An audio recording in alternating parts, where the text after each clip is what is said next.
मराठा आरक्षण पर मुख्यमंत्री द्वारा सदन में दिए गए जवाब को कांग्रेस ने आरएसएस की स्क्रिप्ट करार दिया है।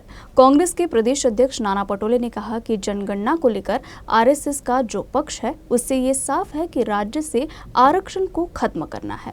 काच जसं एक कुणबी आहे आणि त्याला आपण मराठा मग तिकडे त्याच्या आजोबा पण मराठा असेल तर ती कास्ट बनू शकत नाही, तशा याच्यावर गुन्हा दाखल केला जाईल हे काल माननीय मुख्यमंत्र्यांनी पण आपल्या भाषणामध्ये विधानसभेत सांगितलेलं आहे। त्यामुळे जरांगे पाटील काय मागणी करते हा विषय आज नाही।